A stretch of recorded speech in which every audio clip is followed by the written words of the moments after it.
도련님, 저랑 도망가요. 나 때문에 그러지 마. 아니요, 그럴 수 없어요. 가정부의 말에 헬쓱한 소녀는 고개를 저었습니다. 넓은 저택 정원에 어울리지 않는 모습이었죠. 이따 다시 올게요. 그리고 늦은 밤, 소년이 지내는 낡은 별채, 도련님, 시간이 없어요. 도망쳐야 살아요. 사연 시작 전에 무료로 할 수 있는 구독과 좋아요 해주세요. 행복합시다 댓글로 남겨주시면 저도 행복을 기원하며 인사드리겠습니다. 서울 한복판 높은 담장 안에 자리 잡은 제일그룹 본가 저택의 아침이었습니다. 넓은 정원에는 이른 아침 햇살이 부드럽게 내려앉고 있었고 저택 안에서는 식사 준비가 한창이었어요. 크고 넓은 식탁 위에 정갈하게 차려진 아침상 앞에 두 사람이 마주 앉아 있었습니다. 한 사람은 흰 머리칼에 단정한 옷을 입은 노부인이었고 다른 한 사람은 교복을 말끔하게 차려입은 어린 소년이었죠. 노부인은 제일그룹의 창업주이자 명예회장인 최연순 여사였고 소년은 그녀의 손자 김주원이었습니다. 주원이는 할머니를 마주보고 앉아 학교에서 있었던 일들을 신나게 이야기하고 있었어요.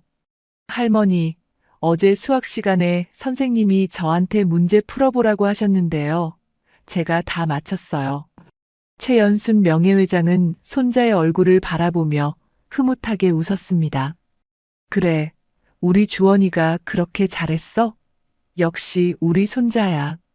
할머니의 칭찬에 주원이의 얼굴에 환한 미소가 번졌습니다. 명예회장은 직접 젓가락을 들어 반찬을 손자의 밥그릇 위에 올려주었어요. 잘 익은 갈치조림 살을 발라서 올려주고 나물도 먹기 좋게 덜어주었죠. 그 모습을 지켜보던 저택 직원들은 서로 눈빛을 교환하며 작은 목소리로 속삭였습니다. 회장님이 직접 반찬을 덜어주시다니. 저런 모습은 처음 보는 것 같아요. 처음 보는구나. 도련님과 하는 식사에서는 늘 그러셔. 도련님을 정말 아끼시는 거지. 눈에 넣어도 안 아프신 거야. 명예회장은 손자가 밥을 먹는 모습을 물끄러미 바라보다가 문득 예전 생각이 났는지 조용히 말을 꺼냈습니다.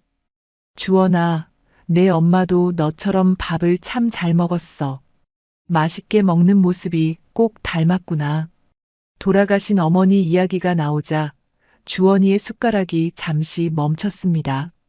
어린 소년의 눈빛이 순간 어두워졌어요. 주원이는 어머니의 얼굴을 사진으로만 기억하고 있었습니다. 어머니가 돌아가셨을 때 주원이는 너무 어려서 기억이 거의 없었거든요. 다만 할머니가 가끔씩 들려주시는 이야기 속에서 어머니를 그려볼 뿐이었죠. 명예회장은 그런 손자의 머리를 부드럽게 쓰다듬어 주었습니다. 우리 주원이가 이렇게 씩씩하게 잘 크니까 할머니는 걱정이 하나도 없어. 내 엄마도 하늘에서 기뻐하고 있을 거야. 주원이는 고개를 끄덕이며 다시 밥을 먹기 시작했습니다. 할머니의 따뜻한 손길이 어린 소년의 마음을 다독여 주었죠. 주원이에게 할머니는 어머니이자 아버지였고 세상에서 가장 든든한 울타리였습니다. 식사가 끝나갈 무렵 저택의 가정부 중 한 명인 전지혜가 조용히 다가왔습니다. 30살의 젊은 여자였는데 단정한 유니폼에 눈빛이 맑고 차분해 보였어요. 지혜는 명예회장에게 가볍게 인사를 올렸습니다. 회장님, 식사 맛있게 하셨어요? 명예회장은 지혜를 보며 다정하게 말했습니다. 그래, 지혜야. 식사는 했니? 우리 식구인데 같이 먹지 그랬어. 지혜는 살짝 머쓱해하며 대답했어요. 저는 조금 이따 먹으려고요. 감사합니다, 회장님. 지혜는 어린 시절 부모님을 여의고 고아원에서 지내다가 명예회장의 눈에 들어 이 집에 오게 된 사람이었습니다. 그때 일이 지혜의 머릿속에 아련하게 떠올랐어요. 10살도 채 되지 않았던 어린 지혜가 고아원 마당에서 혼자 앉아 있을 때였습니다. 다른 아이들은 뛰어놀고 있었지만 지혜는 구석에서 무릎을 끌어안고 있었어요. 부모님을 잃은 지 얼마 되지 않았을 때라 웃음이 나오질 않았거든요. 그때 고아원을 방문한 최연순이 그 모습을 보고 다가왔었죠. 이 아이는 이름이 뭐예요? 전지혜라고 합니다. 작년에 부모님을 교통사고로 잃었어요. 최연수는 어린 지혜의 손을 잡고 말했습니다. 이 아이, 내가 데려가도 될까요? 내가 키울게요. 그렇게 지혜는 제1그룹 본과에 들어왔고 명예회장의 후원으로 학교를 다니고 대학까지 졸업할 수 있었습니다. 졸업 후에 지혜는 스스로 이 집에 남아 일을 하겠다고 했어요. 받은 은혜를 갚고 싶었기 때문이었죠. 명예회장은 처음에는 말렸지만 지혜의 굳은 의지를 보고 결국 허락해 주셨습니다. 회상에서 돌아온 지혜는 주원이에게 다가가 교복 단추를 살펴보았습니다. 단추 하나가 헐거워져 있었어요. 도련님, 단추가 좀 느슨해졌네요. 제가 다시 달아드릴게요. 지혜가 바느질 도구를 가져와 능숙하게 단추를 고쳐 달았습니다. 주원이는 그 모습을 바라보며 말했어요. 지혜 누나, 고마워요. 고맙긴요. 학교 잘 다녀오세요, 도련님. 지혜의 얼굴에 부드러운 미소가 번졌습니다. 주원이와 지혜는 비록 주인집 도련님과 가정부 사이였지만 서로를 향한 따뜻한 마음이 있었어요. 지혜는 어린 주원이를 볼 때마다 자신의 어린 시절이 떠올랐습니다. 부모를 잃고 외로웠던 그 시절, 명예회장이 자신에게 손을 내밀어 주셨던 것처럼 지혜도 이 아이에게 따뜻한 사람이 되고 싶었어요. 그때 저택 현관 쪽에서 인기척이 들렸습니다. 고급스러운 원피스 차림의 여자가 우아한 걸음으로 다가오고 있었어요. 주원이의 새어머니 한소연이었습니다. 마흔쯤 되어 보이는 한소연은 곱상한 얼굴에 세련된 분위기를 풍기고 있었죠. 걸음걸이 하나, 손짓 하나까지 품위가 넘쳤습니다. 소연은 주원이를 보자 환하게 웃으며 다가왔습니다. 어머, 우리 주원이 벌써 학교 갈 준비 다 했네. 오늘도 열심히 공부했구나. 소연이 주원이의 머리를 쓰다듬어 주었습니다. 직원들이 그 모습을 보며 고개를 끄덕였어요. 사모님이 참 다정하시네요. 새어머니인데 저렇게 잘 챙기시니까 도련님도 복이 있으신 거지. 겉으로 보기에 한소연은 완벽한 새어머니처럼 보였습니다. 다정한 미소, 부드러운 말투, 아이를 챙기는 세심한 손길까지 누가 봐도 흠잡을 데 없는 모습이었어요. 하지만 주원이가 현관을 향해 걸어가자 소연의 표정이 순식간에 차갑게 변했습니다. 아무도 보지 않는다고 생각한 소연은 주원이의 뒷모습을 바라보며 낮은 목소리로 중얼거렸어요. 도련님이라 언제까지 그 소리 들을 수 있을까? 그 말이 복도에 낮게 울려 퍼졌습니다. 그런데 마침 그 순간 복도 모퉁이에서 지혜가 그 말을 듣고 말았어요.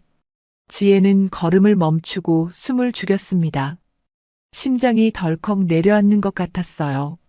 지혜의 표정이 굳어졌습니다. 하지만 자신의 위치에서 어떤 말도 할 수 없었죠.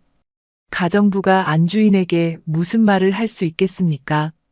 지혜는 입술을 꽉 다문 채 조용히 그 자리를 벗어났습니다. 저택 정원에는 여전히 따스한 햇살이 내리쬐고 있었지만 지혜의 마음속에는 알 수 없는 불안감이 조금씩 싹트기 시작했습니다. 명예회장이 계시는 한 이 집은 평화로워 보였어요. 하지만 지혜는 느끼고 있었습니다. 저 여자의 눈빛 속에 숨겨진 무언가가 있다는 것을 말이에요. 웃는 얼굴 뒤에 감춰진 차가운 속내가 분명히 있었습니다. 지혜는 저택 창문 너머로 학교를 향해 걸어가는 주원이의 뒷모습을 바라보았습니다. 작고 여린 어깨였어요. 아직 세상 물정 모르는 어린아이의 뒷모습이 왠지 모르게 쓸쓸해 보였습니다. 지혜의 가슴 속에서 명예회장이 했던 말이 떠올랐습니다. 지혜야, 너도 우리 식구다. 그 따뜻한 말 한마디가 지혜의 삶 전부를 바꿔놓았습니다. 그래서 지혜는 이 집을 지키고 싶었어요. 그리고 무엇보다 저 어린 도련님이 상처받지 않기를 바랐습니다. 하지만 그 바람이 얼마나 지켜질 수 있을지 지혜는 아직 알지 못했습니다. 저택 안에서는 직원들이 분주하게 움직이고 있었고 명예회장은 손자를 배웅한 뒤 정원이 보이는 창가에 앉아 차를 마시고 계셨습니다. 평화로운 아침이었어요. 하지만 그 평화가 얼마나 오래 갈 수 있을지 그때는 아무도 몰랐습니다. 지혜가 창가에서 주원이의 뒷모습을 바라보던 그날 오후 학교를 마친 주원이가 저택으로 돌아왔습니다. 현관문이 열리자마자 주원이의 얼굴에는 환한 미소가 번져 있었어요. 손에는 하얀 봉투 하나가 들려 있었습니다. 할머니, 할머니. 주원이가 신발도 제대로 벗지 않고 거실로 뛰어들어왔습니다. 명예회장 최연수는 소파에 앉아 계시다가 손자의 목소리에 고개를 들었어요. 왜 그래, 우리 주원이. 무슨 좋은 일 있어? 주원이가 봉투를 내밀었습니다. 봉투 안에는 시험 성적표가 들어 있었어요. 할머니, 저 이번 시험에서 1등 했어요. 전교에서 1등이요. 명예회장의 얼굴에 환한 미소가 피어올랐습니다. 주름진 눈가가 활짝 펴지며 기쁨이 가득 담긴 표정이 되었어요. 정말이야? 우리 주원이가 1등을 했어? 어디 보자. 명예회장은 성적표를 받아들고 찬찬히 살펴보았습니다. 모든 과목에서 높은 점수가 적혀 있었어요. 수학과 국어는 만점에 가까웠습니다. 역시 우리 손자야. 할머니가 뭐라고 했어? 우리 주원이가 똘똘하다고 했잖아. 명예회장은 손자를 끌어안으며 등을 토닥여 주었습니다. 그러고는 자리에서 일어나 안방으로 들어가셨어요. 잠시 후 작은 상자 하나를 들고 돌아오셨습니다. 주원아, 이리 와봐. 주원이가 다가가자 명예회장은 상자를 열었습니다. 안에는 오래되어 보이는 시계가 들어 있었어요. 금빛 테두리에 가죽줄이 달린 고급스러운 시계였습니다. 이건 내 할아버지 거야. 할아버지가 제일그룹 세우고 처음으로 산 시계지. 이제 내 거다. 주원이의 눈이 커졌습니다. 할아버지 이야기는 할머니에게 종종 들었지만 할아버지의 물건을 직접 받는 건 처음이었어요. 할머니, 이걸 저한테요? 그럼. 넌 이 집 장손이잖아. 할아버지도 내가 가지길 바라셨을 거야. 주원이의 눈에 눈물이 글썽였습니다. 시계를 조심스럽게 손에 쥐며 말했어요. 고마워요, 할머니. 제가 잘 간직할게요. 할머니와 손자의 따뜻한 모습을 거실 한쪽에서 지켜보는 사람이 있었습니다. 한소연이었어요. 소연은 소파 맞은편에 앉아 잡지를 넘기는 척하고 있었지만 시선은 계속 두 사람에게 향해 있었습니다. 시어머니가 주원이에게 시계를 건네는 모습을 보자 소연의 표정이 미묘하게 굳어졌어요. 입가에 있던 미소가 서서히 사라졌습니다. 시어머니가 소연 쪽을 돌아보며 말했어요. 소연아, 주원이가 1등 했대. 기특하지 않아? 소연은 재빨리 표정을 바꾸고 웃음을 지어 보였습니다. 어머, 정말요? 주원이 정말 대단하네. 축하해. 목소리는 다정했지만 눈빛은 웃고 있지 않았어요. 잠시 후 소연은 자리에서 일어나 자신의 방으로 향했습니다. 방문을 닫고 화장대 앞에 앉았어요. 거울 속에 비친 자신의 얼굴을 한참 동안 바라보았습니다. 저 시계까지 저 애한테 다 물려주시겠다는 거지. 소연의 목소리는 낮고 차가웠습니다. 손에 들고 있던 잡지를 화장대 위에 던지듯 내려놓으며 중얼거렸어요. 회사도 주원이, 가보도 주원이. 우리 태원이는 뭐가 되는 거야? 그때 방문이 벌컥 열리며 태원이가 들어왔습니다. 학원에서 돌아온 모양이었어요. 태원이는 가방을 아무렇게나 바닥에 던지고 침대 위에 드러누웠습니다. 태원아, 학원 다녀왔어? 응. 태원이는 시큰둥하게 대답했습니다. 소연이 아들 옆에 앉으며 물었어요. 오늘 시험 봤지? 어땠어? 태원이가 가방에서 구겨진 종이를 꺼내 던졌습니다. 시험지였어요. 소연이 펼쳐보니 점수가 적혀 있었습니다. 중하위권이었어요. 빨간 펜으로 여기저기 틀린 표시가 되어 있었습니다. 태원아, 이게 뭐야? 공부 좀 해야지. 공부 싫어. 재미없어. 태원이가 투덜거렸습니다. 소연은 한숨을 쉬며 구겨진 시험지를 바라보았어요. 주원이는 1등을 했는데 자기 아들은 이 모양이었습니다. 소연이 태원이의 손을 잡으며 말했습니다. 태원아, 너 나중에 뭐 될 건지 알지? 뭐? 회장이야. 우리 태원이가 나중에 제1그룹 회장 되는 거야. 태원이가 고개를 갸웃거렸습니다. 근데 엄마, 형이 나보다 더 똑똑하잖아. 아까도 할머니가 형 시험 1등 했다고 난리던데. 그 말에 소연의 표정이 순간 굳어졌습니다.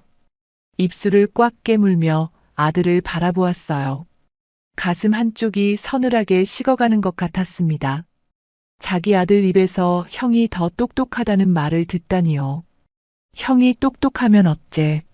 넌 엄마 아들이잖아. 소연이 태원이를 끌어안으며 말했습니다.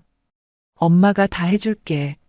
넌 그냥 엄마 말만 잘 들으면 돼. 알았지? 태원이는 엄마가 왜 이러나 싶은 표정으로 고개를 끄덕였습니다. 소연은 아들을 안은 채 창밖을 바라보았어요. 눈빛이 어둡게 가라앉아 있었습니다. 저녁이 되자 온 가족이 식탁에 둘러앉았습니다. 명예회장을 중심으로 아들 김성일 회장과 며느리 소연 그리고 손자 주원이와 태원이가 함께 식사를 했어요. 명예회장은 식사를 하면서 주원이 이야기를 꺼냈습니다. 성일아, 주원이가 오늘 1등 했대. 성적표 봤니? 김성일 회장이 아들을 바라보며 흐뭇하게 웃었습니다. 그래요, 들었습니다. 주원이 정말 대견하네요. 그러게 말이야. 우리 주원이가 이렇게 똘똘하니까 나중에 회사 맡겨도 걱정이 없을 것 같아. 내가 아주 든든해. 명예회장의 말에 김성일 회장도 고개를 끄덕였어요. 어머니 말씀이 맞습니다. 주원이가 이렇게 잘하니까 저도 마음이 놓입니다. 그런데 그 말이 오가는 동안 소연의 표정은 점점 굳어지고 있었습니다. 겉으로는 미소를 짓고 있었지만 식탁 아래에서는 두 손을 꽉 쥐고 있었어요. 손톱이 손바닥을 파고들 정도였습니다. 태원이는 밥만 먹고 있었어요. 아무도 태원이에게는 관심을 두지 않았습니다. 할머니도 아버지도 오로지 주원이 이야기뿐이었어요. 식사가 끝나고 명예회장이 자리에서 일어났습니다. 주원이가 할머니 손을 잡고 함께 거실로 향했어요. 둘의 다정한 뒷모습을 바라보던 소연의 눈빛이 차갑게 빛났습니다. 남편 김성일이 서재로 들어가려는데 소연이 다가왔어요. 여보, 잠깐요. 왜? 소연은 남편에게 조용히 말했습니다. 태원이도 좀 신경 써주세요. 오늘 식사 때 태원이한테는 말 한마디 안 하셨잖아요. 형만 예뻐하시면 태원이가 상처받아요. 김성일 회장이 고개를 끄덕였어요. 알았어. 태원이한테도 잘해줄게. 남편은 가볍게 대답하고 서재로 들어갔습니다. 소연은 남편의 뒷모습을 바라보다가 입술을 꽉 깨물었어요. 대답은 했지만 진심으로 들은 건지 알 수 없었습니다. 이 집에서 자기 아들 태원이는 늘 뒷전이었어요. 소연은 텅 빈 식탁을 바라보았습니다. 시어머니가 앉았던 자리, 주원이가 앉았던 자리, 그리고 구석에 있던 태원이의 자리. 소연의 가슴 속에서 무언가가 뒤틀리고 있었어요. 저택 밖에는 어둠이 내려앉고 있었습니다. 소연은 창가에 서서 어두운 정원을 내다보았습니다. 눈빛이 차갑고 날카로웠어요. 무언가를 결심한 듯한 눈빛이었습니다. 소연이 차가운 눈빛으로 창밖을 바라보던 그날 이후로 며칠이 지났습니다. 저택의 일상은 평온해 보였지만 예상치 못한 일이 먼저 찾아왔어요. 어느 날 아침이었습니다. 명예회장 최연순이 거실에서 차를 마시다가 갑자기 기침을 하기 시작했어요. 처음에는 가벼운 기침이었습니다. 그런데 기침이 멈추지 않았어요. 점점 심해지더니 온몸을 흔들며 기침을 토해냈습니다. 마침 옆에서 차를 따르던 지혜가 놀라서 다가갔습니다. 회장님, 괜찮으세요? 명예회장은 손을 내저으며 괜찮다는 신용을 했어요. 하지만 기침은 좀처럼 멈추지 않았습니다. 얼굴이 점점 붉어지더니 숨을 제대로 쉬지 못하는 것 같았어요. 회장님, 병원 가보셔야 해요. 기침이 너무 심하세요. 지혜가 걱정스러운 눈으로 말했습니다. 명예회장은 한참 만에 기침을 멈추고 고개를 저었어요. 괜찮아. 그냥 목이 좀 안 좋은 것 같아. 하지만 지혜는 불안했습니다. 요즘 들어 명예회장의 안색이 예전 같지 않았거든요. 얼굴이 수척해지고 기운도 없어 보였습니다. 그로부터 며칠 뒤 명예회장이 아침 식사를 하던 중 갑자기 쓰러졌습니다. 숟가락을 든 손이 부들부들 떨리더니 의자에서 스르르 미끄러지듯 쓰러진 거였어요. 회장님, 지혜의 비명소리가 저택 안에 울려 퍼졌습니다. 직원들이 우르르 달려왔고 곧바로 구급차가 호출되었어요. 명예회장은 의식이 흐릿한 상태로 병원으로 실려갔습니다. 병원 응급실 앞은 순식간에 어수선해졌습니다. 김성일 회장이 급하게 달려왔고 소연도 뒤따라왔어요. 주원이는 학교에서 연락을 받고 곧장 병원으로 왔습니다. 아이의 얼굴은 하얗게 질려 있었어요.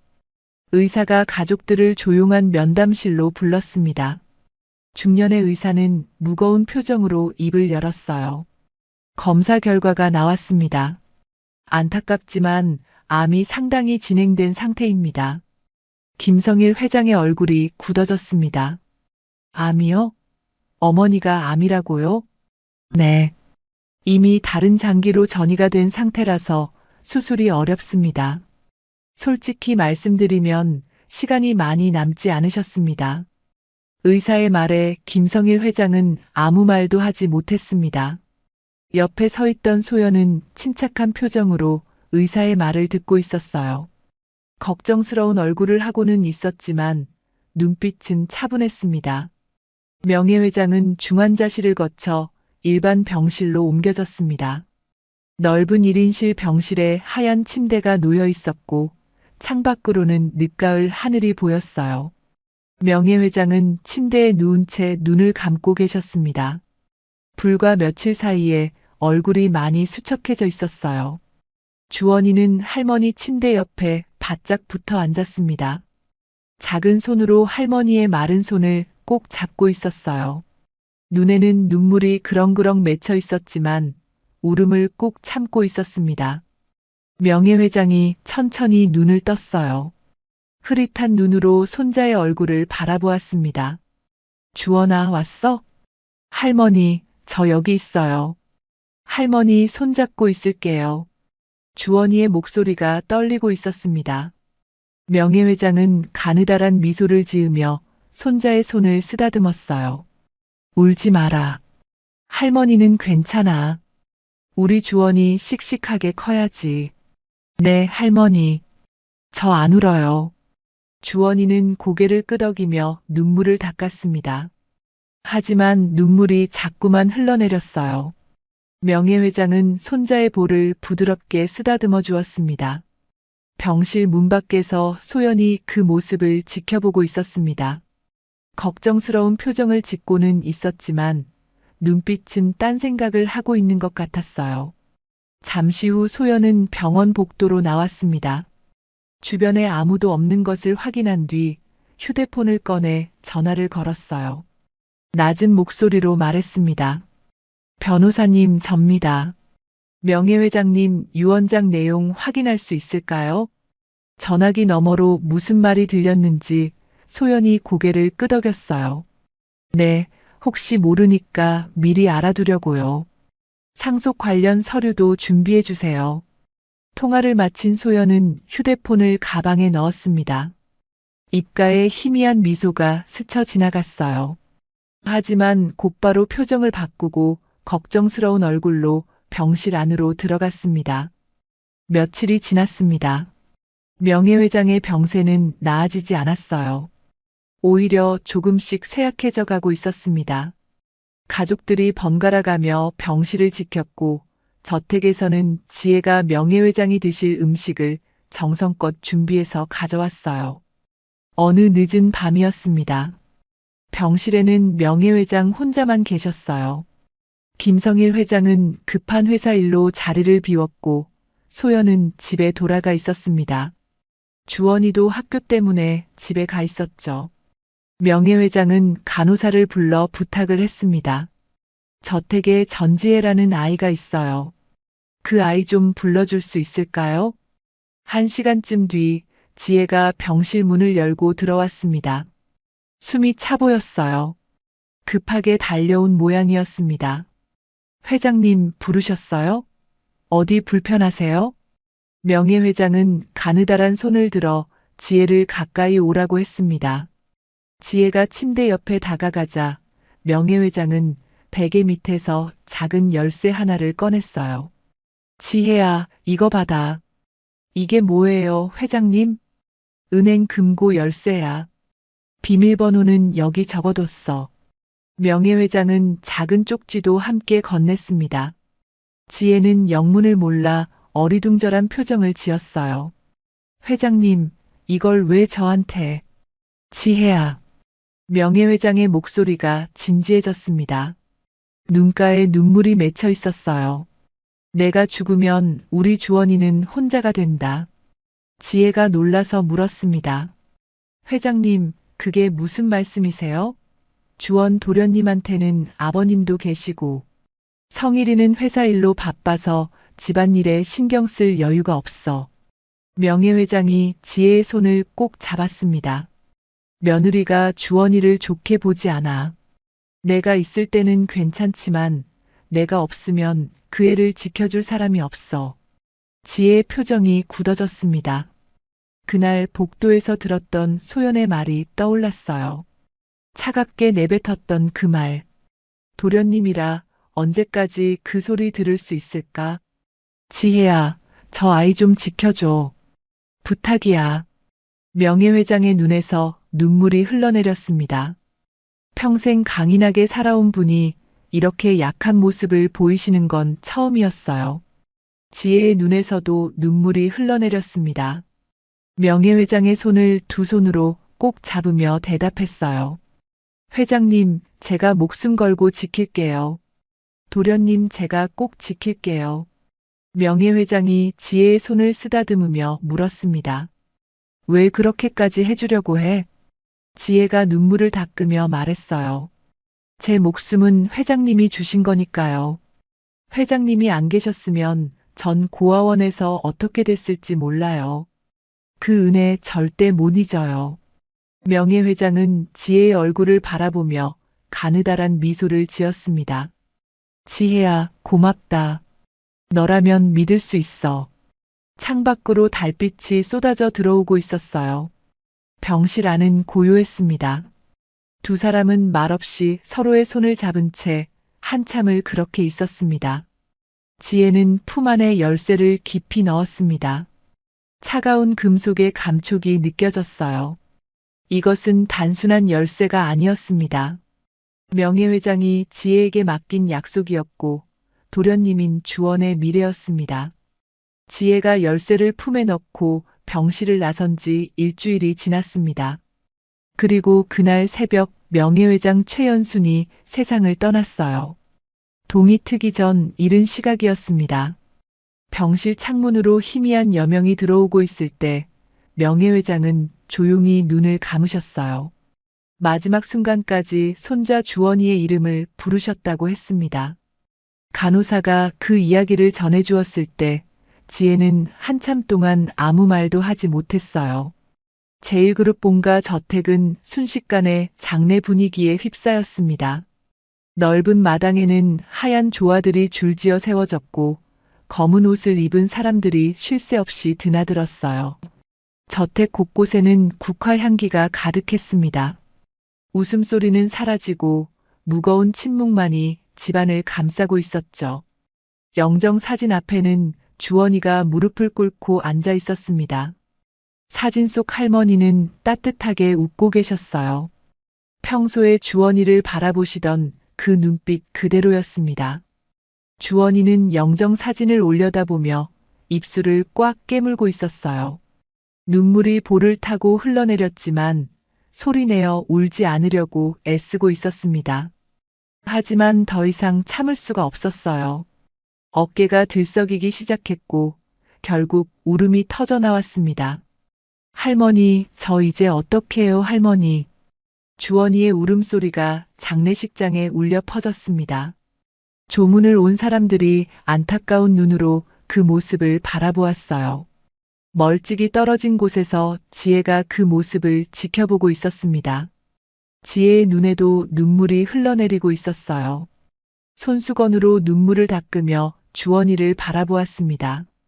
가슴속에 품고 있는 열쇠가 유난히 무겁게 느껴졌어요. 소연은 상주 옆에 서서 조문객들에게 인사를 하고 있었습니다.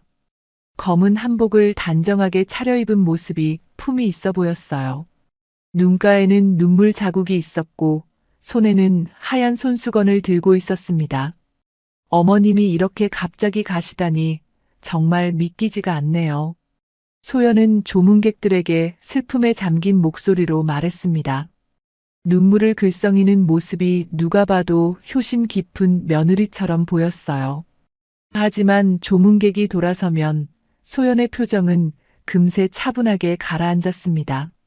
슬픔보다는 다른 생각을 하고 있는 것 같았어요. 3일장이 끝나고 명예회장의 장례가 마무리되었습니다. 조문객들이 모두 떠나고 저택은 다시 조용해졌어요. 하지만 예전과 같은 평화로운 조용함이 아니었습니다. 무언가 달라진 공기가 저택 안에 감돌고 있었어요. 김성일 회장은 장례가 끝나자마자 회사로 달려가야 했습니다.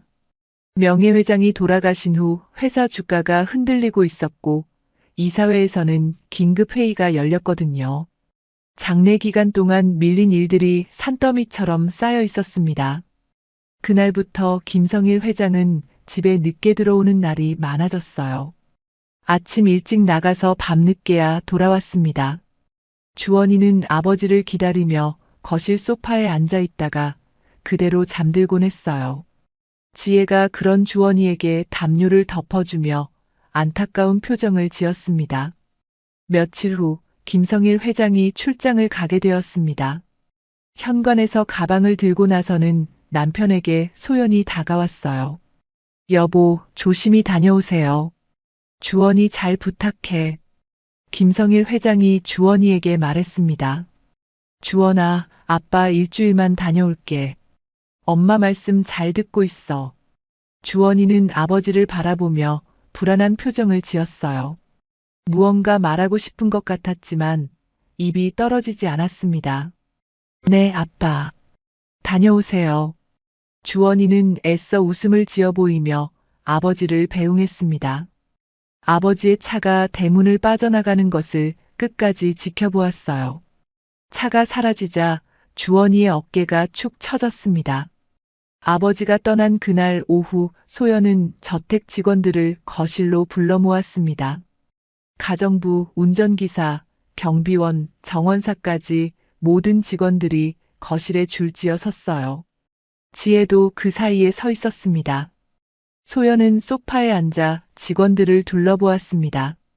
검은 원피스 차림에 다리를 꼬고 앉은 모습이 위압적으로 보였어요. 잠시 침묵이 흐른 뒤 소연이 입을 열었습니다. 다들 알다시피 어머님이 돌아가셨어요. 앞으로 이 집의 모든 일은 내가 결정하게 될 거예요. 직원들 사이에 긴장감이 감돌았습니다. 소연은 천천히 자리에서 일어나 직원들 앞을 걸으며 말을 이었어요. 명예회장님 계실 때하고는 다를 거예요. 나는 명예회장님과 달라요. 능력이 없으면 나가야 해요. 확실하게 할 거예요. 직원들이 고개를 숙인 채 아무 말도 하지 못했습니다. 줄 잘 서는 사람이 오래 남겠죠. 무슨 말인지 다들 알아들었을 거라 믿어요. 소연의 말에는 분명한 경고가 담겨 있었습니다. 직원들은 불안한 눈빛으로 서로를 쳐다보았어요. 지혜는 고개를 숙인 채 입술을 꽉 깨물고 있었습니다. 그로부터 며칠 뒤 저택에서 오래 일하던 직원 한 명이 갑자기 해고되었습니다. 명예회장 시절부터 20년 넘게 일한 천안댁이라는 아주머니였어요. 소연이 직접 불러서 통보했습니다. 천안댁, 미안한데 오늘부로 그만둬요. 사모님, 저 여기서 20년 넘게 일했어요. 갑자기 이러시면 20년이면 할 만큼 했네요. 이참에 쉬세요. 천안댁 아주머니는 눈물을 글썽이며 짐을 쌌습니다. 다른 직원들은 그 모습을 보면서도 아무 말도 하지 못했어요. 괜히 나섰다가 자기도 잘리면 어쩌나 하는 두려움이 있었거든요. 그날 이후로 직원들의 태도가 눈에 띄게 달라졌습니다. 서로 눈치를 보고 소연의 비위를 맞추려고 애썼어요. 그리고 주원이를 대하는 태도도 바뀌기 시작했습니다. 예전에는 주원이를 보면 공손하게 인사하던 직원들이 이제는 슬슬 피하기 시작했어요. 도련님이라고 부르던 호칭도 점점 줄어들었습니다. 어느 날 아침 주원이가 거실을 지나가다 직원 한 명과 마주쳤어요. 주원이가 인사를 하려는데 직원이 먼저 말했습니다. 아, 주원 학생. 식사했어요? 주원이의 발걸음이 멈췄습니다. 도련님이 아니라 주원 학생이라고 불렸어요. 처음 듣는 호칭이었습니다. 주원이는 어리둥절한 표정으로 대답했어요. 네, 했어요. 직원은 어색하게 웃으며 빠르게 자리를 피했습니다. 주원이는 그 자리에 서서 한참을 멍하니 있었어요. 무언가 달라졌다는 것을 어린 마음에도 느낄 수 있었습니다. 할머니가 계실 때와는 완전히 다른 분위기였어요. 그 장면을 복도 끝에서 지혜가 보고 있었습니다. 입술을 꽉 깨물며 주먹을 쥐었어요. 직원들이 벌써 줄을 서기 시작한 거였습니다. 소연의 말대로 살아남기 위해 사모님 편에 붙는 거였죠.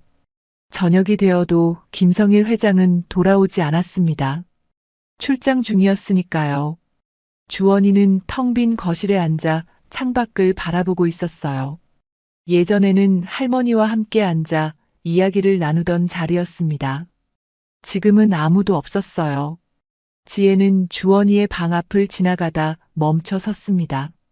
문틈으로 새어나오는 불빛 아래서 주원이가 할머니 사진을 안고 있는 모습이 보였어요. 소리 없이 눈물을 흘리고 있었습니다. 지혜의 눈에도 눈물이 맺혔습니다. 품속의 열쇠를 만지며 명예회장의 말씀을 떠올렸어요. 저 아이 좀 지켜줘. 그 말이 계속 귓가에 맴돌았습니다. 지혜의 가슴 속에서 무언가가 단단하게 굳어지는 것을 느꼈어요. 명예회장이 돌아가신 뒤로 한 달이 지났습니다. 지혜가 가슴속에 다짐을 품은 그날 이후 저택의 분위기는 완전히 달라져 있었어요. 소연은 주원이를 직접 괴롭히지 않았습니다. 손가락 하나 대지 않았고 큰 소리로 야단치는 일도 없었어요. 하지만 그녀는 훨씬 더 교묘한 방법을 쓰고 있었죠. 주원이 주변의 환경을 조금씩 바꿔나가고 있었습니다. 어느 날 아침 주원이가 식탁에 앉아 아침 식사를 기다리고 있었어요.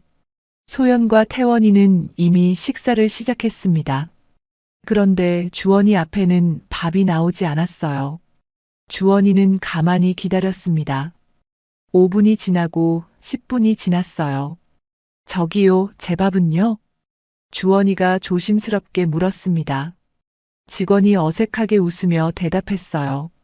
아, 미안해요. 깜빡했네. 금방 가져다 줄게요. 한참 뒤에야 밥이 나왔습니다. 국은 이미 식어 있었고 반찬도 다른 사람들 것보다 적었어요. 이런 일이 한두 번이 아니었습니다. 주원이의 밥은 늘 늦게 나왔어요.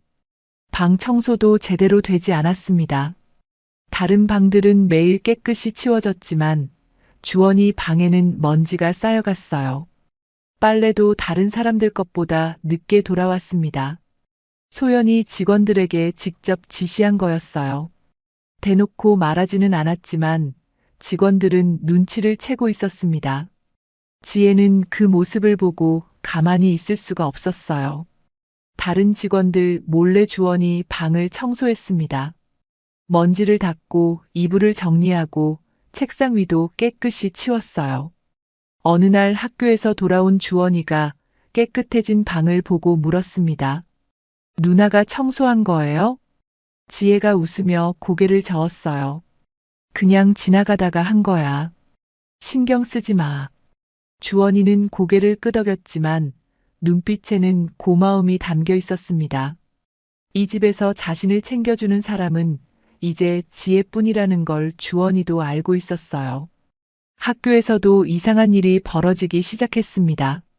소연은 같은 학교에 자녀를 보내는 재벌가 엄마들과 자주 모임을 가졌어요. 호텔 라운지에서 차를 마시며 이야기를 나누는 자리였습니다. 어느 날 모임에서 소연이 한숨을 쉬며 말했어요. 요즘 주원이 때문에 고민이 많아요. 내가 챙긴다고 챙기는데 쉽지가 않네요. 옆에 앉은 부인이 물었습니다. 왜요? 무슨 일 있어요? 소연은 눈물을 글썽이며 대답했어요. 애가 사춘기라 그런가 가끔 대들기도 하고요. 태원이한테도 심하게 굴어요. 제가 어떻게 해야 할지 모르겠어요. 아이고, 힘들겠다. 전처 자식이라 더 조심스러워요. 제가 뭘 해도 오해받을 것 같아서요. 소연은 손수건으로 눈물을 닦는 신용을 했습니다. 모임에 있던 부인들은 소연을 동정했어요. 훌륭한 새어머니가 얼마나 고생을 하는지 모두들 안타까워했습니다.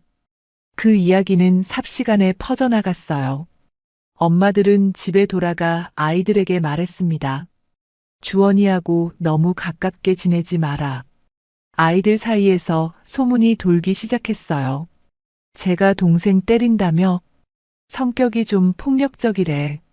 예전에 친하게 지내던 친구가 점심시간에 주원이에게 다가왔습니다. 주원이는 반갑게 인사하려 했지만 친구가 먼저 말했어요. 주원아, 미안한데 엄마가 너랑 놀지 말래. 뭐? 왜? 그냥 미안해. 친구는 어색하게 웃으며 돌아섰습니다. 그날부터 주원이는 점심시간에 혼자 밥을 먹었어요. 아이들은 주원이를 피했고 말을 거는 사람도 없었습니다. 집에서도 상황은 나아지지 않았어요. 동생 태원이가 형을 따라다니며 괴롭히기 시작했습니다. 엄마가 형을 싫어한다는 걸 눈치챘기 때문이었죠. 어느 날 주원이가 숙제를 하고 있는데 태원이가 방에 들어왔어요. 태원이는 주원이의 책가방을 뒤지더니 숙제 노트를 꺼냈습니다. 야, 그거 내놔. 주원이가 말했지만 태원이는 듣지 않았어요. 노트를 펼치더니 찢어버렸습니다. 뭐 하는 거야? 형은 원래 우리 집 사람도 아니잖아. 왜 여기 있어? 참고 있던 주원이의 눈빛이 흔들렸습니다. 태원이가 찢어진 노트를 주원이 얼굴 앞에 던지며 말했어요. 엄마가 그랬어. 형은 나가야 하는 사람이래. 그리고 공부하면 뭐해. 어차피 회사 다 내 거 될 텐데. 그 순간 주원이의 손이 움직였습니다. 태원이의 뺨을 한 대 때렸어요. 퍽 하는 소리가 났습니다. 주원이도 자신이 한 행동에 놀랐어요. 미안해. 하지만 태원이는 뺨을 감싸쥐고 일부러 크게 울기 시작했습니다. 엄마, 형이 때렸어. 엄마. 소연이 달려왔습니다. 태원이는 엄마 품에 안기며 더 크게 울었어요. 소연은 주원이를 차갑게 바라보았습니다. 눈빛에는 분노가 담겨 있는 것처럼 보였지만 그 안에는 만족감이 숨어 있었어요. 그날 저녁 김성일 회장이 늦게 귀가했을 때 소연이 다가왔습니다. 여보, 드릴 말씀이 있어요. 뭔데? 주원이가 오늘 태원이를 때렸어요. 소연은 휴대폰을 꺼내 태원이의 사진을 보여주었습니다. 뺨이 빨갛게 부어 있었어요. 사진 속에는 팔에 있는 멍도 보였습니다. 이 멍은 뭐야? 이것도 다 주원이가 한 거예요. 요즘 태원이가 얼마나 무서워하는지 몰라요. 저도 무서워요. 사실 그 멍은 태원이가 격투기 학원에서 연습하다 생긴 거였습니다. 하지만 소연은 그것도 주원이가 때려서 생긴 거라고 말했어요. 김성일 회장의 표정이 굳어졌습니다. 다음 날 김성일 회장이 주원이를 불렀습니다. 주원아, 태원이 때린 거 사실이야? 아빠, 그게 태원이가 먼저 뭘 했든 때리면 안 되지. 넌 형이잖아. 주원이는 억울했습니다. 자신의 이야기를 들어주지 않는 아버지가 원망스러웠어요. 아빠, 저 일부러 그런 거 아니에요. 진짜예요.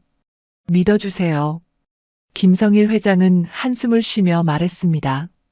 당분간 별채에서 지내라. 머리 좀 식히고 반성해. 아빠, 일단 좀 있어. 정리되면 다시 이야기하자.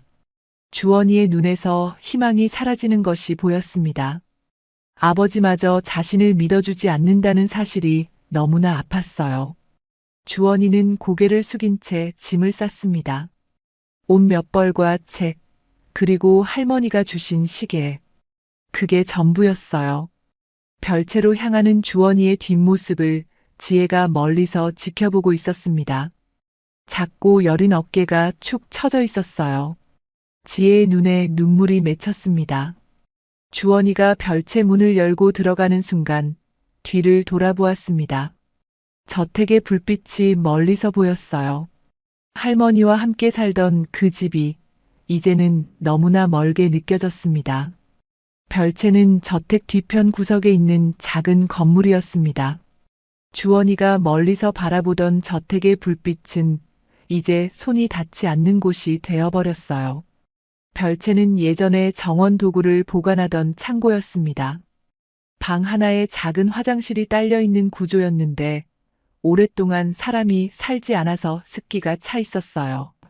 벽에는 곰팡이 자국이 군데군데 보였고 창문으로 들어오는 빛도 약했습니다. 난방도 제대로 되지 않았어요. 밤이면 찬 기운이 뼛속까지 스며들었습니다. 침대라고 해봐야 낡은 간이 침대 하나뿐이었어요. 이불도 얇았습니다. 주원이는 그 좁은 방에서 혼자 지내기 시작했어요. 본체에서는 주원이에게 밥을 제때 가져다 주지 않았습니다. 아침이 지나도 점심이 지나도 아무도 오지 않는 날이 있었어요. 가끔 밥이 올 때도 있었지만 식은 밥에 반찬 몇 가지가 전부였습니다. 주원이는 배가 고파도 내색하지 않았어요. 그냥 조용히 견뎠습니다. 지혜는 그 상황을 지켜보며 가만히 있을 수가 없었습니다.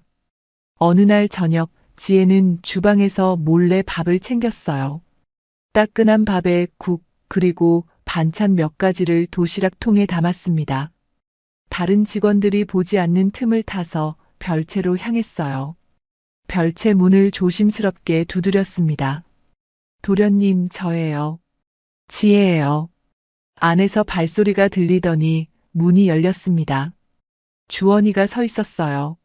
며칠 사이에 많이 야윈 모습이었습니다. 볼이 홀쭉해지고 눈 밑에 그림자가 짙게 내려앉아 있었어요. 누나, 밥 가져왔어요. 어서 드세요. 지혜가 도시락통을 건넸습니다. 주원이는 머뭇거리며 말했어요. 누나, 이러다 들키면 어떡해요. 위험해요. 괜찮아요. 밥은 먹어야죠. 어서요.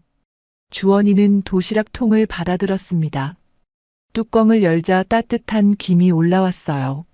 주원이의 눈에 눈물이 글썽였습니다. 며칠 만에 먹어보는 따뜻한 밥이었어요. 그날 이후로 지혜는 매일 몰래 별채를 찾았습니다. 밥을 가져다 주고 주원이의 안부를 살폈어요. 며칠이 지나자 주원이의 얼굴이 눈에 띄게 수척해졌습니다.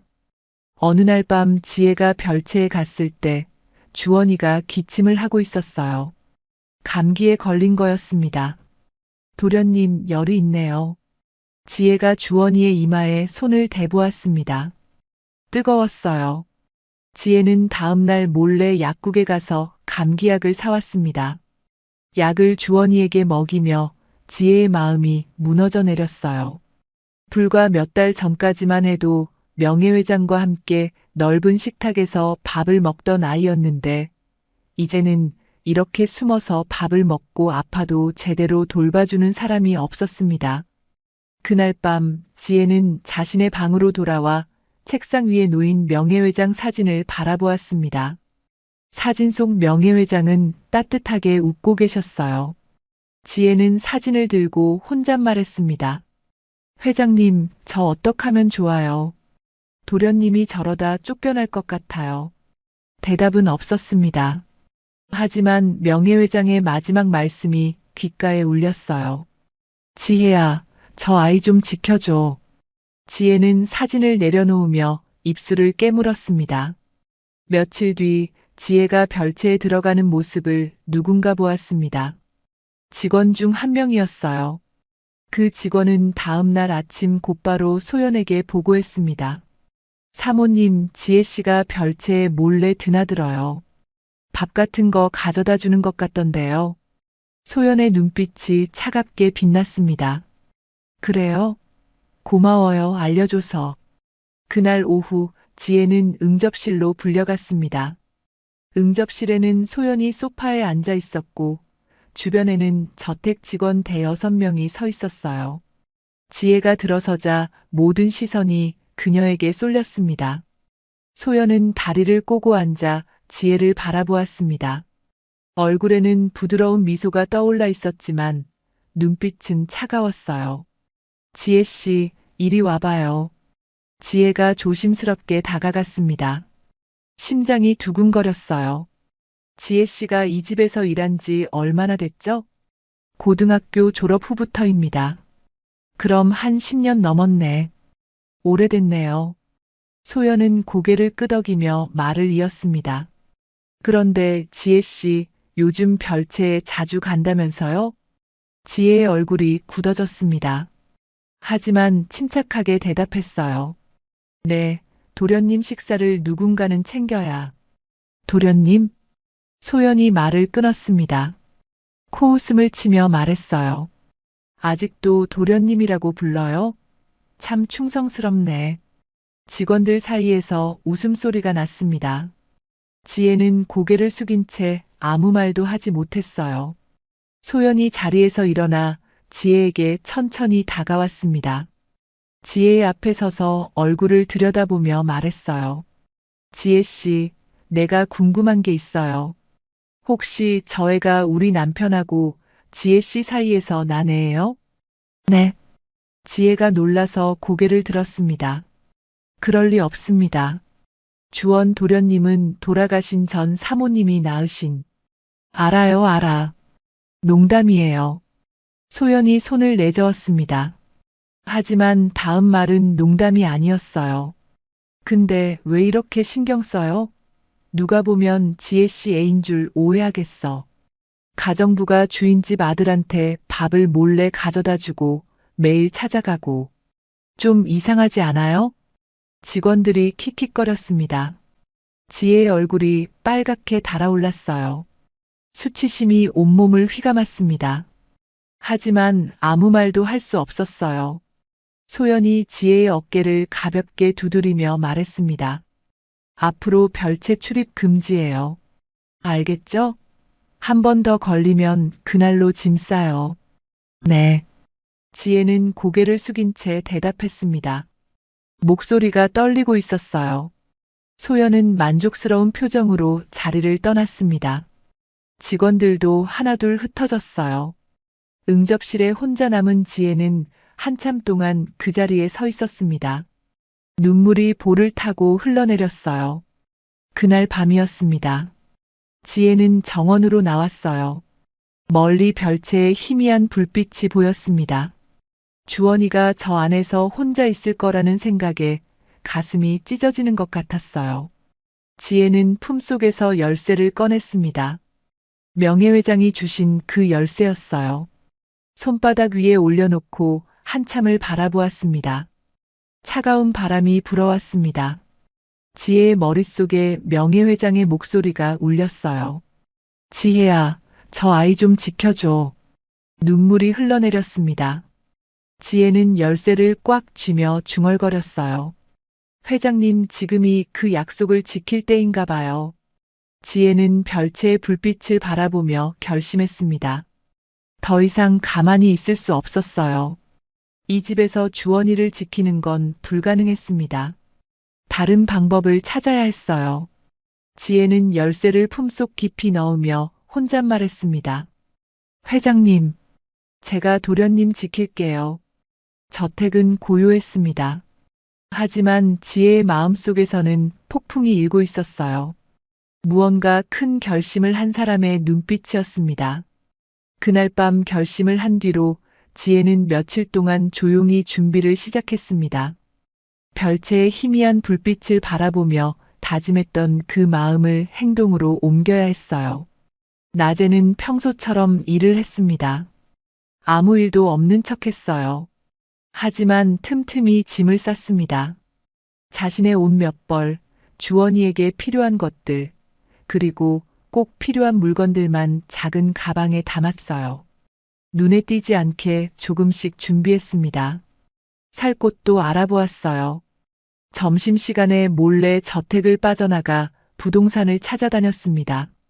대학가 근처에 오래된 빌라가 있었어요. 월세가 싸고 사람들이 자기 일에 바빠서 남의 일에 관심을 두지 않는 동네였습니다. 아이하고 둘이 살 건데 조용한 방이면 좋겠어요. 어머, 아드님이요? 몇 살인데요? 중학생이에요. 지혜는 담담하게 대답했습니다. 앞으로 주원이를 자신의 아들로 소개할 생각이었어요. 그래야 둘 다 안전할 수 있으니까요. 부동산에서 계약을 마치고 나오는데 손이 떨렸습니다. 그리고 은행에도 갔습니다. 명예회장이 맡기신 금고를 찾아갔어요. 금고 앞에 서서 비밀번호를 누르는 손이 떨렸습니다. 주원이 생일이었죠. 숫자를 누르자 금고 문이 열렸어요. 안에는 현금과 통장, 그리고 서류 몇 장이 있었습니다. 지혜는 현금 일부만 꺼냈어요. 당장 생활하는데 필요한 만큼만요. 나머지는 그대로 두었습니다. 이 돈은 주원이의 미래를 위한 돈이니까요. 며칠 뒤 모든 준비가 끝났습니다. 이제 주원이에게 말할 차례였어요. 그날 밤 지혜는 소연의 경고를 무시하고 별채로 향했습니다. 들키면 안 된다는 것을 알았지만 더 이상 신경 쓸 여유가 없었어요. 발소리를 죽이며 어둠 속을 걸었습니다. 별채 문을 두드렸어요. 도련님, 저예요. 문이 열리고 주원이가 나타났습니다. 며칠 사이에 더 야윈 것 같았어요. 눈 밑에 그림자가 짙게 내려앉아 있었습니다. 누나, 위험해요. 들키면 들어가도 돼요? 주원이가 문을 열어주었습니다. 지혜는 안으로 들어가 주원이 앞에 앉았어요. 잠시 침묵이 흘렀습니다. 지혜가 먼저 입을 열었어요. 도련님, 저 할 말이 있어요. 뭔데요? 지혜는 주원이의 눈을 똑바로 바라보며 말했습니다. 여기 있으면 안 돼요. 이대로 있으면 도련님 죽어요. 주원이의 눈이 흔들렸습니다. 하지만 고개를 저었어요. 괜찮아요, 누나. 아빠가 당분간만 여기 있으라고 하셨어요. 곧 괜찮아질 거예요. 안 돼요. 괜찮아지지 않아요. 지혜의 목소리가 단호했습니다. 회장님은 지금 회사 일 때문에 아무것도 못 보고 계세요. 집안에서 무슨 일이 일어나는지 모르세요. 사모님이 다 맡고 있어요. 주원이는 아무 말도 하지 못했습니다. 어린 마음에도 그게 사실이라는 걸 알고 있었어요. 그래도 아빠한테 말하면. 도련님, 지혜가 주원이의 손을 잡았습니다. 명예회장님이 돌아가시기 전에 저한테 부탁하셨어요. 도련님을 지켜달라고요. 저 그 약속 지킬 거예요. 주원이의 눈에서 눈물이 흘러내렸습니다. 할머니 이야기가 나오자 참았던 감정이 터져 나왔어요. 할머니가 그러셨어요? 네. 회장님이 저한테 열쇠도 주셨어요. 도련님 지키라고요. 지혜는 품에서 열쇠를 꺼내 보여주었습니다. 주원이는 그 열쇠를 바라보며 눈물을 흘렸어요. 누나, 나 때문에 누나까지 힘들어지면 어떡해요? 누나도 쫓겨나면. 괜찮아요. 나는 괜찮아요. 지혜가 주원이를 끌어안았습니다. 작고 여린 몸이 지혜의 품에 안겼어요. 주원이의 어깨가 들썩였습니다. 도련님, 우리 여기서 나가요. 저랑 같이 도망쳐요. 주원이가 고개를 들어 지혜를 바라보았습니다. 눈물에 젖은 눈으로요. 정말 괜찮은 거예요? 네. 다 준비해놨어요. 살 곳도 구해놨어요. 우리 둘이 새로 시작하는 거예요. 주원이는 한참 동안 지혜를 바라보다가 천천히 고개를 끄덕였습니다. 더 이상 여기 있을 수 없다는 걸 알았어요. 알겠어요, 누나. 같이 가요. 지혜가 주원이의 손을 꼭 잡았습니다. 오늘 밤에 나가요. 짐은 최소한만 챙겨요. 주원이는 고개를 끄덕이며 방 안을 둘러보았습니다. 가져갈 건 별로 없었어요. 옷 몇 벌과 책 몇 권, 그리고 할머니가 주신 시계가 전부였습니다. 새벽 2시가 되었습니다. 저택은 깊은 잠에 빠져 있었어요. 불빛은 모두 꺼져 있었고 정문 초소에서 경비원이 졸고 있었습니다. 지혜와 주원이는 별채 문을 조용히 열고 밖으로 나왔습니다. 발소리를 죽이며 정원을 가로질렀어요. 심장이 터질 것 같았습니다. 들키면 안 된다는 생각뿐이었어요. 후문이 보였습니다. 지혜가 미리 확인해 둔 곳이었어요. 후문은 잠겨 있었지만 담이 낮아서 넘을 수 있었습니다. 지혜가 먼저 담을 넘고 주원이를 도와주었어요. 담 밖으로 나오자 차가운 밤 공기가 얼굴을 스쳤습니다. 주원이가 뒤를 돌아보았어요. 저택의 높은 지붕이 어둠 속에 보였습니다. 할머니와 함께 살던 집, 태어나서 자란 집이었어요. 주원이는 주머니에서 시계를 꺼냈습니다. 할머니가 주신 시계였어요. 손에 꼭 쥐며 속으로 말했습니다. 할머니, 저 갈게요. 가요, 도련님. 지혜가 주원이의 손을 잡았습니다. 두 사람은 어둠 속을 걸어 큰 길로 나왔어요. 지혜가 미리 불러둔 택시가 기다리고 있었습니다. 택시에 올라타자 운전기사가 물었어요. 어디로 갈까요? 신림동이요. 택시가 출발했습니다. 창밖으로 도시의 불빛들이 스쳐 지나갔어요. 주원이는 창밖을 바라보다가 눈을 감았습니다. 며칠 동안 제대로 자지 못해서 피곤이 몰려왔어요. 지혜의 어깨에 기대어 스르르 잠이 들었습니다. 지혜는 잠든 주원이의 얼굴을 바라보았습니다. 아직 어린애였어요. 세상 물정 모르는 어린 소년이었습니다. 지혜는 조심스럽게 주원이의 머리를 쓰다듬으며 혼잣말했어요. 이제 내가 엄마가 될게요, 도련님. 택시는 밤거리를 달렸습니다. 뒤에는 화려한 저택이 있었고 앞에는 알 수 없는 미래가 기다리고 있었어요. 하지만 지혜는 두렵지 않았습니다.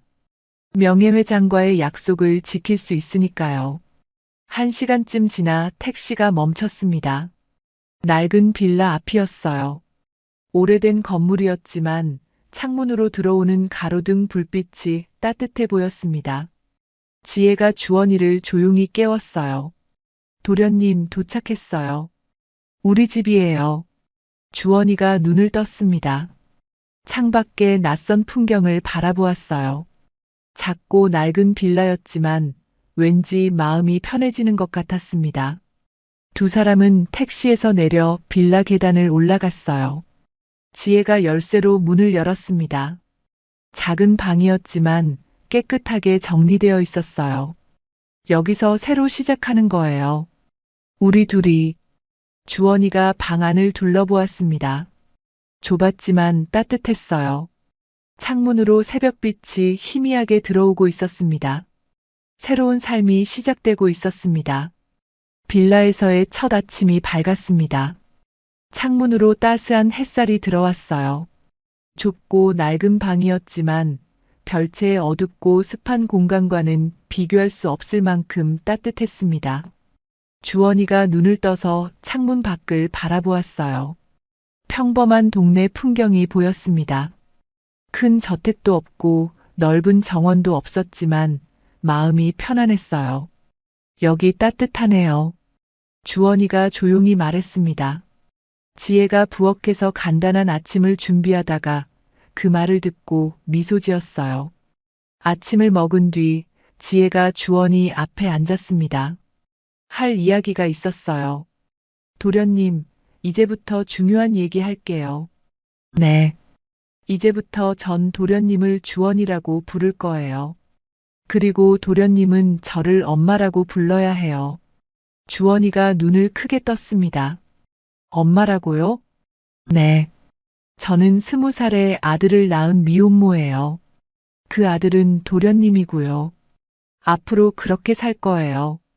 그래야 우리가 들키지 않고 숨어 살 수 있어요.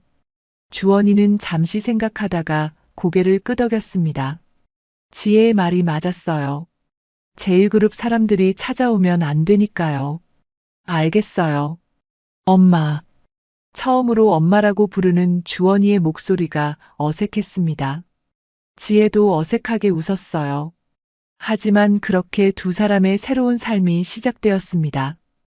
동네 사람들에게 지혜는 미혼모로 주원이는 그녀의 아들로 소개되었어요. 처음에는 수군거리는 사람들이 있었습니다. 저 여자 젊은 나이에 애가 저렇게 크다니. 남편도 없이 혼자 키우나 봐. 지혜는 그런 말들을 들어도 고개를 숙이고 지나갔습니다. 억울해도 참았어요. 주원이를 지키기 위해서였으니까요. 지혜는 곧 일자리를 구했습니다. 동네에 있는 작은 분식집이었어요. 아침부터 저녁까지 일했습니다. 설거지를 하고 그릇을 나르고 청소를 했어요. 며칠 지나자 지혜의 손이 트고 갈라지기 시작했습니다. 뜨거운 물에 계속 담갔다 뺐다 하니까 피부가 상한 거였어요. 지혜는 대수롭지 않게 생각했지만 주원이는 그걸 보고 말았습니다. 다음 날 지혜가 일하러 나간 사이에 주원이는 몰래 약국에 갔어요. 용돈으로 받아둔 돈으로 핸드크림을 샀습니다. 집에 돌아와서 지혜의 침대 옆에 슬쩍 놓아두었어요. 저녁에 집에 돌아온 지혜가 핸드크림을 발견했습니다. 이게 뭐야? 내가 산 거야? 주원이는 모른 척 했어요. 몰라요. 원래 있었나 봐요. 지혜는 알고 있었습니다. 주원이가 산 거라는 걸요. 눈물이 날 것 같았지만 꾹 참았어요. 분식집 사장은 푸근한 인상의 아주머니였습니다. 지혜가 열심히 일하는 모습을 보며 마음에 들어 했어요. 어느 날 사장이 지혜에게 말했습니다. 지혜 씨, 애 키우느라 힘들지?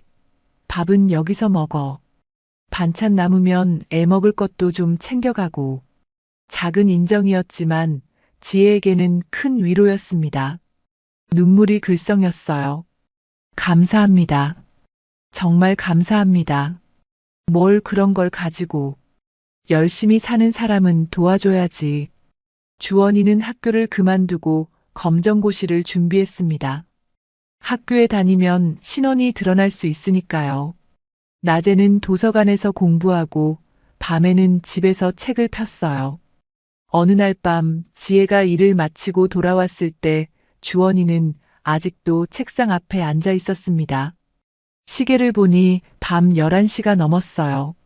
주원아, 아직도 공부해. 너무 무리하지 마. 지혜가 간단한 야식을 만들어 주원이 앞에 놓았습니다. 라면에 계란을 넣은 거였어요. 고마워요, 엄마. 주원이가 라면을 먹으며 웃었습니다. 엄마라는 호칭이 이제는 자연스러워졌어요. 검정고시 합격 발표 날이었습니다. 주원이가 발표를 확인하고 집으로 뛰어왔어요. 현관문을 벌컥 열고 소리쳤습니다. 엄마, 붙었어요. 합격했어요. 지혜가 부엌에서 뛰어나왔습니다. 주원이가 합격증을 흔들며 웃고 있었어요. 정말? 우리 주원이 합격했어? 네. 엄마, 저 붙었어요. 엄마. 그 말이 지혜의 가슴에 꽂혔습니다. 처음에는 위장을 위해 시작한 호칭이었는데, 이제는 진짜 가족처럼 느껴졌어요. 지혜의 눈에서 눈물이 흘러내렸습니다. 잘했어, 우리 아들. 정말 잘했어. 둘은 가난했지만 안정된 삶을 찾아가고 있었습니다. 명절에는 둘이서 작은 밥상을 차렸어요. 대단한 음식은 아니었습니다. 잡채와 전, 그리고 미역국 정도였죠. 우리끼리도 명절이지. 지혜가 웃으며 말했습니다. 주원이도 웃었어요. 작은 방, 작은 밥상이었지만 따뜻했습니다. 지혜는 명예회장이 남긴 금고의 돈을 거의 쓰지 않았습니다. 생활이 어려울 때마다 그 돈이 생각났어요. 쓰면 편해질 텐데 하는 마음이 들었죠. 하지만 참았습니다. 이건 주원이 미래를 위한 돈이야. 지혜는 그렇게 되뇌며 하루하루를 버텼어요. 세월이 흘렀습니다. 주원이는 대학 입시를 준비했어요. 목표는 전액 장학금이었습니다. 엄마에게 부담을 주고 싶지 않았거든요. 밤낮으로 공부했습니다. 그리고 드디어 합격 발표 날이 왔어요. 주원이가 합격증을 들고 집에 돌아왔습니다. 엄마, 저 합격했어요. 전액 장학금이에요. 지혜가 합격증을 받아들었습니다. 손이 떨렸어요. 눈물이 흘러내렸습니다. 우리 주원이 정말 대단하다. 지혜는 방 한쪽에 모셔둔 명예회장 사진을 바라보았어요. 속으로 말했습니다. 회장님, 보고 계시죠? 도련님이 대학 갔어요. 주원이는 경영학을 전공했습니다. 공부를 열심히 했어요. 군대도 다녀왔습니다. 그리고 대학을 졸업한 뒤 유학을 결심했어요. 엄마, 저 유학 가려고요. 장학금 받아서요. 유학? 어디로? 미국이요. 더 공부하고 싶어요. 나중에 꼭 성공해서 엄마한테 갚을 거예요. 지혜는 주원이를 바라보았습니다. 어느새 훌쩍 커버린 아들이었어요. 별채에서 떨고 있던 어린아이가 이렇게 성장했습니다. 엄마는 괜찮아. 내가 하고 싶은 거 해. 공항에서의 이별이었습니다. 주원이가 지혜를 꼭 안았어요. 엄마, 기다려요. 꼭 돌아올게요. 그래. 걱정 마. 엄마는 여기서 잘 지내고 있을게. 주원이가 출국장으로 들어갔습니다. 뒤를 몇 번이나 돌아보았어요. 지혜는 손을 흔들며 웃었습니다. 주원이가 보이지 않을 때까지 그 자리에 서 있었어요. 집에 돌아온 지혜는 텅 빈 방을 바라보았습니다. 주원이가 쓰던 책상, 침대, 옷장 모두 그대로였지만 주인이 없었어요. 외로웠습니다. 하지만 뿌듯했어요. 명예회장과의 약속을 지켰다는 생각이 들었습니다. 지혜는 창밖을 바라보며 중얼거렸어요. 회장님, 저 약속 지켰어요. 도련님 잘 키웠어요. 창밖으로 노을이 지고 있었습니다. 지혜의 얼굴에 평온한 미소가 떠올랐어요. 10년이 흘렀습니다. 창밖으로 노을을 바라보던 그날 이후로 긴 세월이 지나갔어요. 지혜는 여전히 같은 동네에서 살고 있었습니다. 그리고 여전히 같은 음식점에서 일하고 있었어요. 머리에는 흰머리가 조금씩 보이기 시작했고 얼굴에는 세월의 흔적이 새겨져 있었습니다. 하지만 눈빛만은 여전히 맑았어요. 주원이는 가끔 연락을 해왔습니다. 전화로, 때로는 편지로요. 바쁘다고 했어요. 일이 많다고 했습니다. 지혜는 그 말을 믿으며 기다렸어요. 어느 날 저녁, 지혜가 일을 마치고 집에 돌아와 텔레비전을 켰습니다. 뉴스가 나오고 있었어요. 신흥 투자자가 부실기업 회생 전문가로 주목받고 있습니다. 이 투자자는 망해가는 회사를 인수해 살려내는 것으로 유명한데요. 업계에서는 회사 사냥꾼이라는 별명으로 부르고 있습니다. 뉴스에는 투자자의 얼굴이 나오지 않았습니다. 뒷모습만 잠깐 보였어요. 지혜는 별 생각 없이 텔레비전을 바라보다가 혼잣말했습니다. 우리 주원이도 저렇게 잘 지내고 있겠지. 며칠 뒤 뉴스에서 충격적인 기사가 나왔습니다. 해외 투자자가 제일그룹 지분 15%를 확보했습니다. 정체불명의 이 투자자는 유령 회사를 여러 개 거쳐 지분을 매입한 것으로 알려졌는데요. 업계에서는 적대적 인수 가능성을 점치고 있습니다. 제일그룹. 그 이름을 듣자 지혜의 손이 멈췄습니다. 오래전에 떠나온 그곳이었어요. 그 시각 제일그룹 본사 회의실은 긴장감으로 가득 차 있었습니다. 임원들이 테이블에 둘러앉아 있었고 상석에는 김성일 회장이 앉아 있었어요. 세월이 흘러 머리가 희끗희끗해진 모습이었습니다. 이 투자자가 누구야? 김성일 회장이 물었습니다. 임원 한 명이 서류를 넘기며 대답했어요. 확인이 안 됩니다. 유령 회사를 여러 개 거쳤습니다. 추적을 해봤는데 끝까지 못 따라갔습니다. 15%면 적지 않은 지분이야. 누가 이렇게 조용히 사들인 거지? 회의실 분위기가 무거웠습니다. 아무도 정확한 답을 내놓지 못했어요. 한소연은 남편 옆에 앉아 회의를 듣고 있었습니다. 세월이 흘러 그녀도 나이가 들었지만 여전히 날카로운 인상이었어요. 뉴스에서 정체불명의 투자자 이야기를 들었을 때부터 이상한 불안감이 있었습니다. 설마 아니겠지. 소연이 작은 목소리로 중얼거렸습니다. 옆에 있던 태원이 물었어요. 엄마, 왜 그래요? 무슨 생각해요? 아니야. 아무것도 아니야.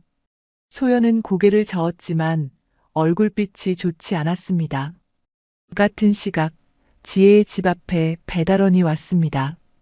커다란 꽃다발을 들고 있었어요. 전지혜 씨 맞으시죠? 배달 왔습니다. 지혜는 어리둥절한 표정으로 꽃다발을 받았습니다. 누가 보낸 걸까요? 꽃다발 사이에 작은 카드가 꽂혀 있었어요. 지혜가 카드를 꺼내 읽었습니다. 엄마, 곧 만나요. 지혜의 손이 떨렸습니다. 자신에게 엄마라고 할 사람은 단 한 명뿐이었죠. 주원이가 온다고. 지혜는 카드를 가슴에 품고 한참을 서 있었습니다. 10년이었어요. 10년 만에 아들을 만나는 거였습니다. 주주총회 날이 다가왔습니다. 제일그룹 본사 대강당에는 수많은 사람들이 모여 있었어요. 주주들, 임원들, 그리고 기자들까지. 웅성거리는 소리가 강당 안에 가득했습니다.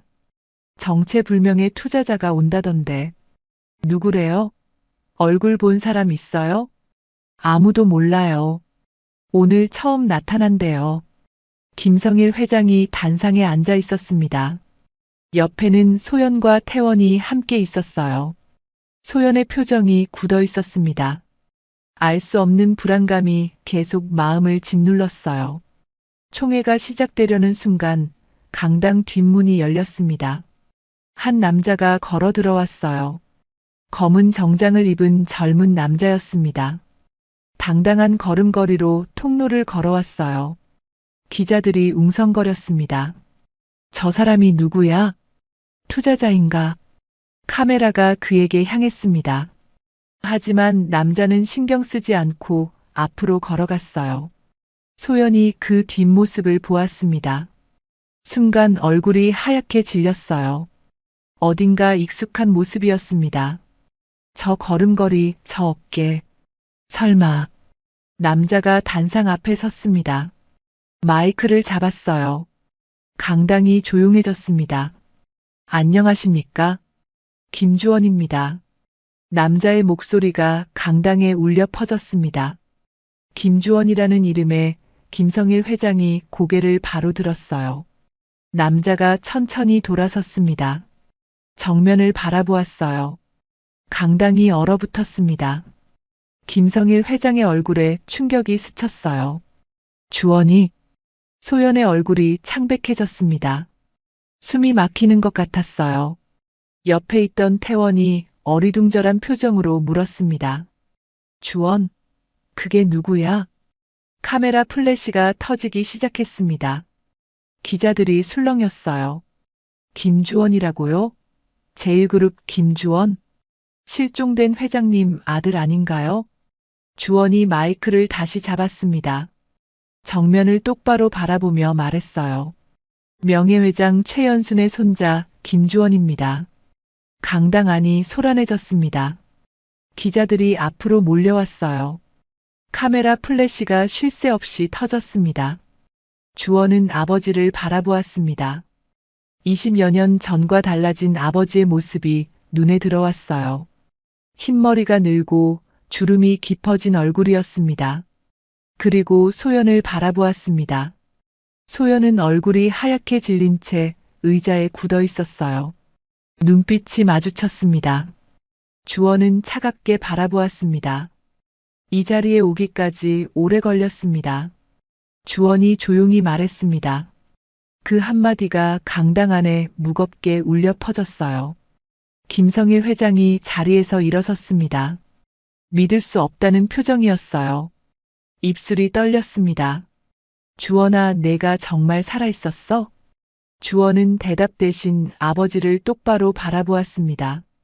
그 눈빛에는 20년의 세월이 담겨 있었어요. 버림받았던 어린 소녀는 이제 어엿한 어른이 되어 돌아왔습니다. 주원의 등장으로 제1그룹은 발칵 뒤집혔습니다. 아버지의 떨리는 목소리가 강당에 울려 퍼진 그 순간부터 모든 것이 달라지기 시작했어요. 며칠 뒤 제1그룹 이사회가 열렸습니다. 회의실에는 팽팽한 긴장감이 감돌았어요. 주원이 이사들 앞에 섰습니다. 모든 시선이 그에게 쏠렸어요. 저는 이 회사를 망치러 온 게 아닙니다. 주원이 조용하지만 단호한 목소리로 말했습니다. 바로잡으러 왔습니다. 그러고는 두꺼운 서류 뭉치를 테이블 위에 올려놓았어요. 회사 자금 횡령 내역, 배임 증거, 위조된 서류들이 담겨 있었습니다. 이건 지난 10년간 이 회사에서 벌어진 비리 자료입니다. 누가 회사 돈을 빼돌렸는지, 누가 거짓말을 했는지 다 여기 있습니다.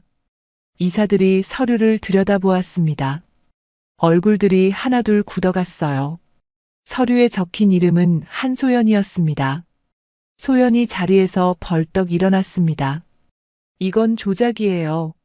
저를 모함하는 거예요. 하지만 증거는 명확했어요. 은행 거래 내역, 서명, 녹취록까지. 소연이 10년간 회사 돈을 빼돌린 증거가 낱낱이 드러났습니다. 이사들이 수군거렸어요. 이게 사실입니까? 서류가 확실한 것 같은데요. 소연의 얼굴이 창백해졌습니다. 발버둥을 쳤지만 소용없었어요. 결국 무릎을 꿇고 주원에게 매달렸습니다. 주원아, 엄마가 잘못했어. 용서해줘. 제발. 주원은 차갑게 내려다보았습니다. 당신은 제 엄마가 아닙니다. 잘 아실 텐데요. 그 한마디에 소연은 더 이상 말을 잇지 못했어요. 회의실 문이 열리고 경찰이 들어왔습니다. 소연은 경찰에 연행되었어요. 회사 밖에는 기자들이 몰려 있었습니다. 소연은 얼굴을 손으로 가린 채 경찰차에 올랐어요. 카메라 플래시가 쉴 새 없이 터졌습니다. 며칠 뒤 태원이 주원을 찾아왔습니다. 예전의 건방진 모습은 온데간데 없었어요. 고개를 숙인 채 주원 앞에 섰습니다. 형. 주원이 돌아보았습니다. 태원의 눈에 눈물이 맺혀 있었어요. 형, 미안해. 나도 몰랐어. 엄마가 그런 사람인 줄 몰랐어. 주원은 아무 말 없이 태원을 바라보았습니다. 어린 시절 자신을 괴롭히던 동생이었어요. 숙제를 찍고 가방을 숨기고 형은 우리 집 사람이 아니라고 말하던 아이였습니다. 하지만 지금 눈앞에 있는 건 후회하는 한 사람이었어요. 형, 다시 시작할 수 있을까? 나도 달라질 수 있을까? 태원이 울먹였습니다. 주원은 한참을 바라보다가 태원의 어깨를 가볍게 두드렸어요. 내가 하기 나름이겠지. 태원이 고개를 끄덕이며 눈물을 닦았습니다. 그리고 아버지 김성일 회장이 찾아왔습니다. 주원의 방 문을 두드렸어요. 주원이 문을 열자 아버지가 서 있었습니다. 세월에 많이 늙어 보였어요. 한때 당당하던 어깨가 축 처져 있었습니다. 주원아. 아버지가 주원 앞에 무릎을 꿇었습니다. 아빠가 잘못했다. 널 지키지 못했어. 내 말을 들어줬어야 했는데. 아빠가 정말 잘못했다. 주원은 아무 말 없이 아버지를 바라보았습니다. 가슴속에서 복잡한 감정이 일었어요. 원망도 있었고 서운함도 있었습니다. 별채에서 떨고 있을 때 아버지는 어디 있었는지, 왜 자신의 말을 믿어주지 않았는지. 하지만 무릎 꿇은 아버지를 보니 마음 한켠이 아렸어요. 주원이 아버지를 일으켜 세웠습니다. 일어나세요, 아버지. 김성일 회장이 눈물을 흘리며 물었어요. 주원아, 지금까지 어디서 어떻게 지낸 거야?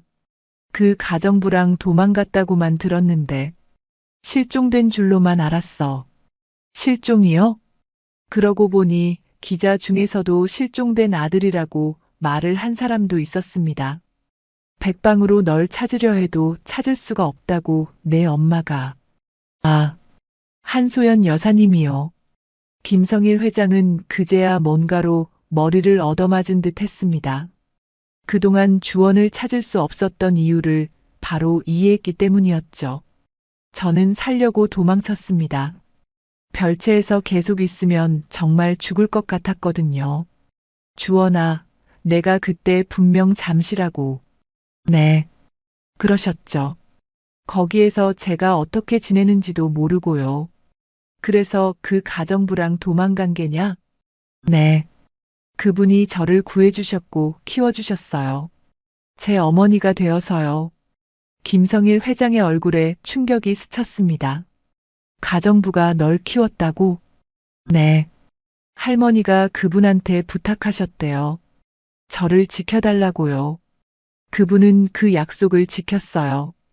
저를 데리고 나와서 20년 동안 식당에서 일하면서 저를 키워주셨어요. 김성일 회장이 울먹였습니다. 그 사람한테 내가 사죄해야겠다. 꼭 만나서 고맙다고 해야겠어. 모든 일이 정리된 뒤 주원은 차를 몰고 어딘가로 향했습니다. 오래된 동네, 낡은 빌라가 있는 골목이었어요. 주원이 차에서 내려 걸었습니다. 익숙한 거리였어요. 어린 시절 지혜와 함께 걸었던 길이었습니다. 작은 식당이 보였어요. 유리창 너머로 누군가 설거지를 하고 있었습니다. 검은 머리에 흰 머리가 드문드문 여자였어요. 그럼에도 단정함을 잃지 않은 여자였죠. 지혜였습니다. 주원은 식당 앞에 한참을 서 있었습니다. 가슴이 뛰었어요. 10년 만이었습니다. 눈물이 핑 돌았어요. 문을 열고 들어갔습니다. 딸랑 문에 달린 종이 울렸어요. 지혜가 돌아보았습니다. 눈이 마주쳤어요. 엄마. 주원이 불렀습니다. 지혜의 눈에서 눈물이 흘러내렸어요. 손에 들고 있던 그릇을 내려놓았습니다. 주원아. 지혜가 주원에게 다가갔어요. 그리고 꼭 끌어안았습니다. 세상에 우리 주원이 보고 싶었어. 주원도 지혜를 안았습니다. 둘 다 한참을 울었어요. 식당 안에는 두 사람의 울음소리만 가득했습니다. 한참을 울고 난 뒤 주원이 품에서 무언가를 꺼냈습니다. 오래된 시계였어요. 할머니가 주신 거 아직 가지고 있어요. 지혜가 시계를 바라보았습니다.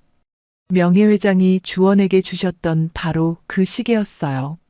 10년이 넘는 세월 동안 주원이 간직하고 있었습니다. 눈물이 또 흘러내렸어요. 회장님, 보고 계시죠? 우리 주원이가 이렇게 컸어요. 며칠 뒤 주원이 지혜를 데리고 어딘가로 갔습니다. 산 중턱에 있는 조용한 묘지였어요. 명예회장 최연순의 묘소가 그곳에 있었습니다. 두 사람이 묘비 앞에 나란히 섰습니다. 주원이 먼저 입을 열었어요. 할머니, 저 왔어요. 약속 지켰어요. 할머니 말씀대로 잘 컸어요. 회사도 이제 제가 바로잡을 수 있을 것 같아요. 지혜도 묘비를 바라보며 말했습니다.